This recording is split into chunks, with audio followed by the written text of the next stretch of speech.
अस्सलाम वालेकुम। मेरे पास बहुत से ऐसे केस आते हैं जिसमें वो कहते हैं कि हमारी लिस्टिंग जो है वो रिमोट फुलफिलमेंट में आप इनरोल कर दो, सेल ग्लोबली कैसे होती है, ठीक है। और इसी तरह की एक क्यूरी जो थी वो मेरे पास ऐसी आई है कि वो कहते हैं जी हम अपनी इन्वेंटरी जो है वो अपनी सेल ग्लोबली जो है जो हम ग्लोबल सेल कर रहे हैं हम इसको अन इनरोल करना चाह रहे हैं। हम अदर कंट्रीज़ में अपनी लिस्टिंग जो है वो मतलब कि सेल नहीं करना चाह रहे।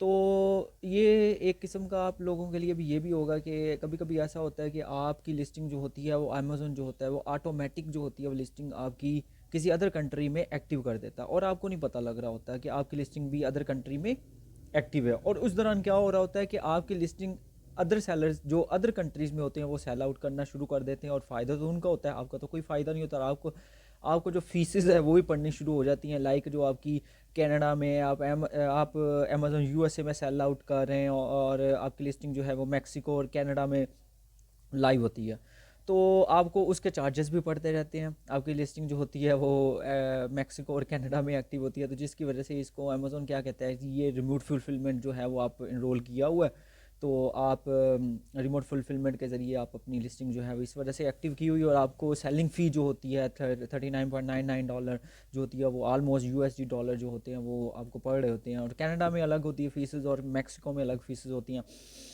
तो इस केस को हमने ऐसे इस तरीके से टैकल किया कि किस तरीके से हम रिमोट फुलफिलमेंट, जिन्होंने रिमोट फुलफिलमेंट की होती है उनका प्लान होता है कि हम करना चाहें, लेकिन कुछ टाइम के बाद वो ये चाहते हैं कि we don't want to sell in these countries like Mexico and Canada. So in this video I am going to share you and going to tell you how to unenrol in this program remote fulfilment. तो मैं आपको अपनी laptop की screen पे लेके जाऊंगा और आपको बताऊंगा कि किस तरीके से इस लिस्टिंग को आप अन इनरोल कर सकते हो, सॉरी। तो नाउ लेट्स स्टार्ट। जी, तो हाँ जी। अब बेसिकली जैसे मैंने बताया कि हम किस तरीके से इस रिमोट फुलफिलमेंट को ख़त्म करेंगे अपनी लिस्टिंग के अंदर, जो हमारी लिस्टिंग जो है वो अम, कनाडा और मैक्सिको में एक्टिव है। आपने क्या करना है, आप इन्वेंटरी टैब में जाएँगे, ठीक है? आपको अनइंस्टॉल करना पड़ेगा, ठीक है? दैट इज़ दैट कि you don't want to sell these countries. Inventory tab में आना पड़ेगा, उसके बाद आपको रिमोट फुलफिलमेंट का एक ऑप्शन नज़र आ रहा है, ठीक है?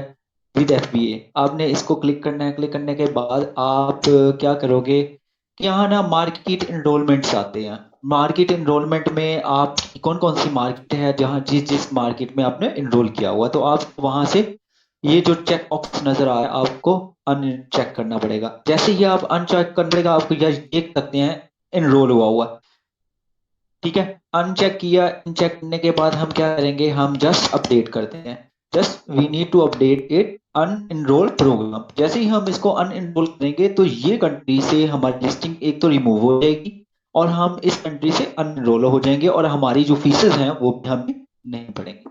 तो दैट्स द सॉल्यूशन कि अगर जो है वो कोई अनएनरोल करना चाहता है तो आप जिस तरीके से मैंने बताया तो इस तरीके से आप अनएनरोल कर सकते हैं। तो आई होप सो कि आपको वीडियो अच्छी लगी होगी और इस तरह की मज़ीद वीडियोज़ और टिप्स के लिए हमारे चैनल को सब्सक्राइब कीजिएगा। Thank you so much.